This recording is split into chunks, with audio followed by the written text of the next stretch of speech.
Anime, in a nutshell, is a word used to describe a genre of cartoons, typically accredited to the Japanese.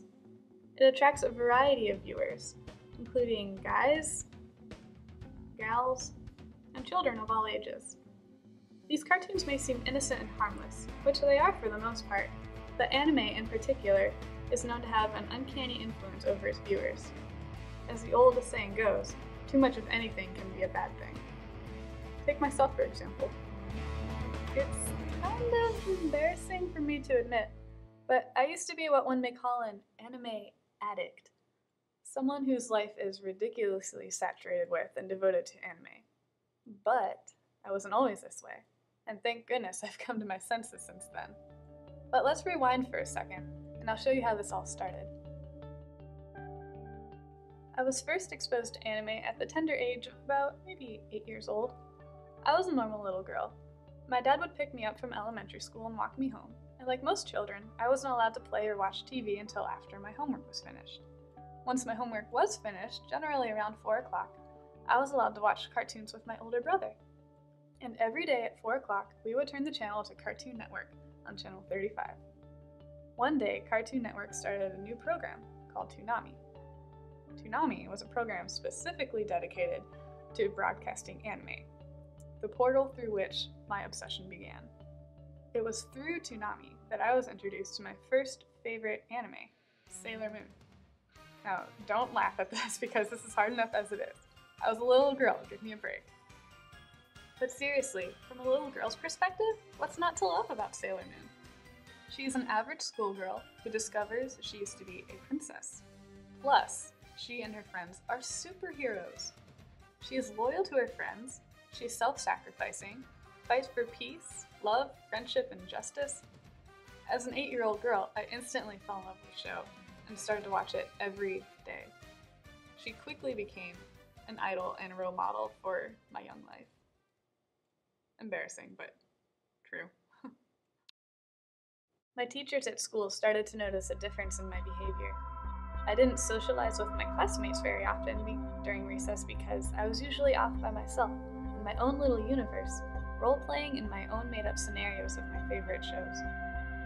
When I wasn't playing make-believe, I was either writing my own stories of the cartoons, or spent the entire recess period drawing, trying to mimic the anime cartoonist style. In fact, I often got in trouble during class for doodling on my notes, rather than paying attention. My growing interest in anime carried over into middle school and my early years of high school. I made some friends who had a similar taste for anime as I did, so we would get together on the weekends and hang out to watch anime. Eventually, watching anime was no longer enough for me, so my friends introduced me to manga, the comic book version of anime. This is the point in time where you could really see that anime was having a tangible influence on my life, because my time, money, and energy was spent on buying, watching, reading, and drawing anime. Unbeknownst to me, the more I surrounded myself with my hobby, or obsession, or whatever you want to call it, the more it began to consume me.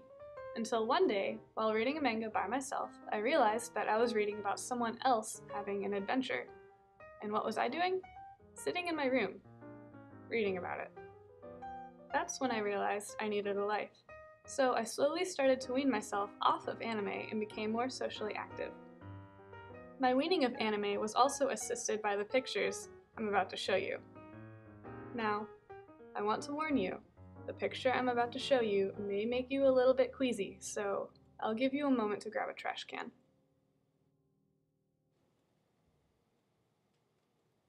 Ready? Okay, here we go.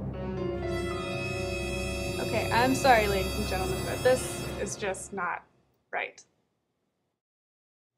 Every time I see that picture, I'm always so thankful I got out of the clutches of anime before it dragged me any further into obsession. The funny thing is, I actually know people who have done stuff like that, dressing up to go to conventions and such. I also know some adults who dress up their children.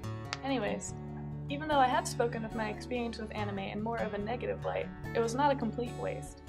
It did inspire me to exercise my creativity, and it did help me to develop an artistic eye. All of my years of trying to mimic the artist's style of anime has really helped me to develop my ability to draw, which is one of my favorite pastimes.